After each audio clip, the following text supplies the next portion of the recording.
মুন্সিগঞ্জের শ্রীনগরের শহীদ প্রেসিডেন্ট জিয়াউর রহমানের ৮৯তম জন্মবার্ষিকী উপলক্ষে দোয়া ও শীতার্তদের মাঝে কম্বল বিতরণ করা হয়েছে উপজেলা হাসারা ইউনিয়ন বিএনপি অঙ্গ ও সহযোগী সংগঠনের আয়োজনে। রবিবার বিকেলে লস্করপুর খেলা মাঠে ১০০০ শীতার্তদের মাঝে কম্বল বিতরণ করা হয়। জাহাঙ্গীরনগর বিশ্ববিদ্যালয়ের সাবেক ছাত্র নেতা মোহাম্মদ নাসিরুল আলম পলাশের সভাপতিত্বে প্রধান অতিথি হিসেবে উপস্থিত ছিলেন বিএনপি জাতীয় নির্বাহী কমিটির স্বেচ্ছাসেবক বিষয়ক সম্পাদক মীর শরাফত আলী সপু। আরও উপস্থিত ছিলেন সাবেক কেন্দ্রীয় স্বেচ্ছাসেবক দলের সহসভাপতি আওলাদ হোসেন উজ্জ্বল, শ্রীনগর ইউনিয়ন পরিষদের চেয়ারম্যান তাইজুল ইসলাম। এর আগে শহীদ প্রেসিডেন্ট জিয়াউর রহমানের জন্মবার্ষিকী উপলক্ষে দোয়ার আয়োজন করা হয়।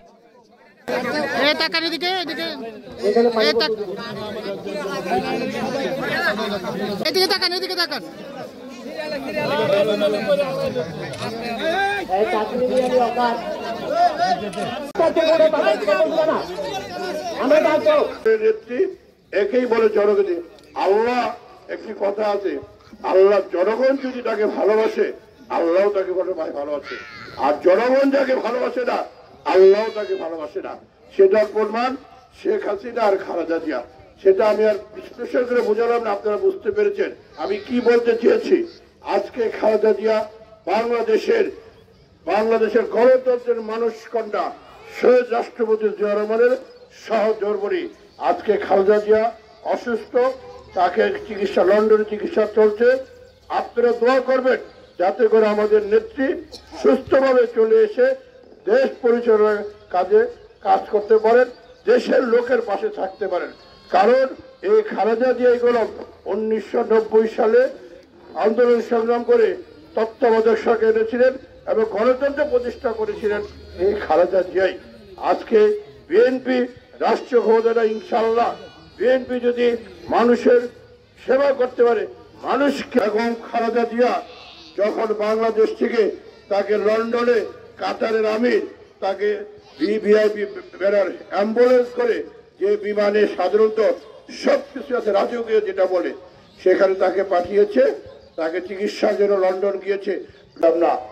যার পরিবার পরিজন ফেলে যে নাকি ওই পাকিস্তান বাহিনীর বিরুদ্ধে যুদ্ধ ঘোষণা করেছিল, যার কমান্ডিং অফিসারকে যে নাকি গলা চেপে ধরে গুলি করে মেরে সে চট্টগ্রাম কালুরঘাট বেতারগঞ্জ থেকে বলেছিল আমি মেজর জিয়া বলছি স্বাধীনতার ঘোষণা করছি। আমরা তার পূর্বে গোলাম, দেশে কোনো সরকার ছিল না, জিয়া রহমানই প্রথম স্বাধীনতা ঘোষণা করলেন। সেই হিসাবে আমরা প্রধান হিসেবে প্রথম রাষ্ট্রপতি হিসাবে আমরা তাকে ঘোষণা করেছি। এরপরে অনেক কথা আছে, বিতর্ক আছে, সের মধ্যে আমি অধিকার যাব না। জিয়া রহমান ঘোষণার মাধ্যমে এদেশের দামাল ছেলেরা তখন মুক্তিযুদ্ধ ছাপিয়ে পড়েছিল, মুক্তিযুদ্ধ করে দেশ স্বাধীন করেছিল। জিয়া রহমান সে দায়িত্ব পালন করে সে তার ব্যারাকে ফিরে গিয়েছিল। আবার 1975 সালের 7ই নভেম্বর যখন বাংলাদেশের পটভূমি এসেছিল যারা অনেকে জানেন, যারা বয়স্ক লোক আছেন, সেই সময় জিয়া রহমান আবার বিপ্লব হচ্ছিল এবং উনি তখন এসে আবার বাংলাদেশের হাল ধরলেন এবং ধরে উনি বহুদলীয় গণতন্ত্র প্রতিষ্ঠা করলেন এবং বাংলাদেশের মানচিত্রে একটি সুন্দর একটি নাম দিল বাংলাদেশ। সে থেকে জিয়া রহমানকে সবাই আমরা চিনি। জিয়া রহমানের দল আজকে রাষ্ট্রীয় ক্ষমতা এখন নাই, কিন্তু জিয়া রহমান প্রতিটি জায়গায় জিয়া রহমান অবদান সবসময় ছিল, আগামীতেও থাকবে। তাই নেতৃবৃন্দ আজকে কোনো আমরা রাষ্ট্রীয় ক্ষমতায় নেই, রাষ্ট্রীয় ক্ষমতা আছে অন্তর্বর্তীকালীন সরকার।